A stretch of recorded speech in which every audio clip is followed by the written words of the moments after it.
ရှုံးပွဲဆက်နေတဲ့ခြေကန်ချက်ဘရင်ကြီးစူပါလက်ကစားသမားဘွားကနေအနားယူသိပြီလားမင်းညာကဒါယာကာရဲ့နဲ့ပွဲမှာဒိုးရွပြဲသွားတဲ့စူပါလက်ရဲ့ကစားသမားဘွားကဒီလောက်နဲ့ပဲရပ်တန့်သွားတော့မလားပရိသတ်များလုံးမင်္ဂလာပါခင်ဗျာစပေါ့ကဘာပလက်စ်ကနေကြိုဆိုလိုက်ပါရီမင်းညာကအရှင်မြန်ထိုးသက်သွားခဲ့တဲ့ဒါယာကာရဲ့နဲ့ပွဲစဉ်ပြီးမှာတော့ပရိသတ်တွေအားလုံးတိတ်ဆိတ်မင်းသက်သွားခဲ့ရပါရီအကြောင်းကတော့တစ်ချိန်ကတကယ်မချင်းလို့တင်စားခေါ်ခြင်းခံခဲ့ရတဲ့ညာခြေကန်ချက်တွေနဲ့ပြိုင်မဲ့တိုင်းကိုအကြောက်တရားသွေးမင်းနိုင်ခဲ့တဲ့စူပါလက်တယောက်ဒီပွဲမှာအဆိုးရွားဆုံးဒဏ်ရာကြီးကိုရရှိသွားခဲ့လို့ပဲဖြစ်ပါရီ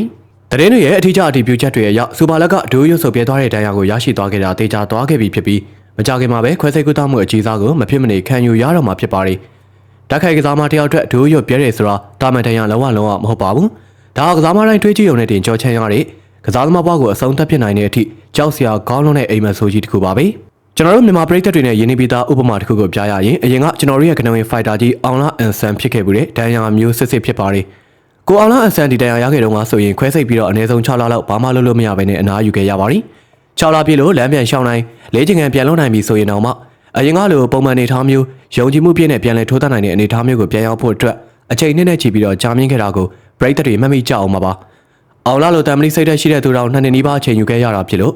အခုစူပါလက်အတွက်လေဒီခွဲစိတ်ကူးမှုနဲ့ပြန်လဲထူထောင်ရင်းကာလာကငရဲကန်တစ်ခုလိုဖြတ်တန်းရတော့မယ့်အချိန်ကာလတွေဖြစ်လာမှာအသေးကြပါပဲ။အထူးသဖြင့်ခြေကန်ချက်ကိုအဓိကလက်နက်ဖြစ်အသုံးပြုတဲ့စူပါလက်အတွက်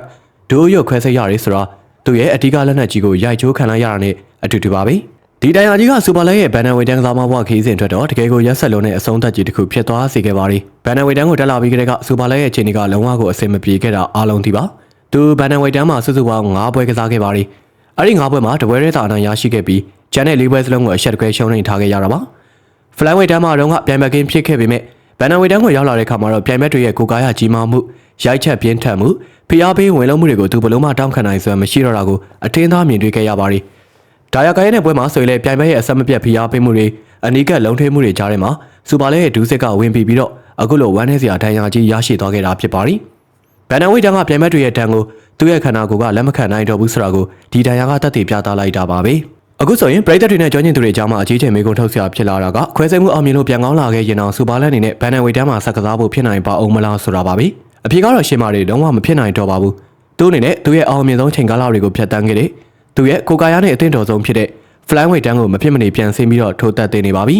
flyweight တန်းကိုပြန်ဆင်းမယ်ဆိုရင်လည်းစိန်ခေါ်မှုတွေကတော့အများကြီးပါအသက်ရွယ်ရလာတဲ့အချိန်ပြီးတော့ဒူးထိုင်ရအကြီးစားရထားတဲ့အချိန်မှာကိုလေးချိန်ရှော့ချရတဲ့တန်းကိုသူ့ရဲ့ခန္ဓာကိုယ်ကခံနိုင်ရှိပါမလားခွဲစိတ်ထားတဲ့ဒူးနဲ့အရင်လိုမြန်ဆန်ပြင်းထန်တဲ့ညာခြေကန်ချက်တွေကိုယုံကြည်မှုအပြည့်နဲ့ပြန်လဲအသုံးပြုနိုင်ပါမလားဆိုတာတွေကအဖြေရှာရခက်တဲ့မေးခွန်းတွေဖြစ်နေပါပြီဒါပေမဲ့ဘန်နန်ဝိတ်တန်မှာဆက်ပြီးတော့အလဲထိုးခံနေမယ့်အစားကိုနဲ့ကိုက်ညီတဲ့ဝိတ်တန်းကိုပြန်ဆင်းပြီးကစားသမားဘွားရဲ့နောက်ဆုံးချိန်တွေကိုဂုံတိတ်ခါရှိဖြတ်တန်းတာကအကောင်းဆုံးရွေးချယ်မှုဖြစ်ပါလိမ့်မယ်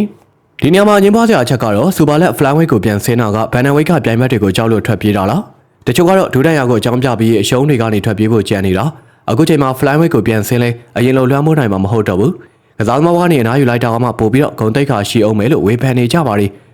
ပရိသတ်ကြီးရောစူပါလက်ဖလိုင်းဝိတ်ကိုပြန်ဆင်းပြီးတော့ချန်ပီယံပြန်ဖြစ်နိုင်မယ်ထင်လားဒါမှမဟုတ်အနားယူသွားသိပြီလားcomment လေးမှာဝင်ရောက်ဆွေးနွေးပေးသွားခဲ့ကြပါဦးအဆုံးထိကြည့်ပေးလို့အားလုံးကိုကျေးဇူးထူးပဲတင်ရှိပါရခင်ဗျာ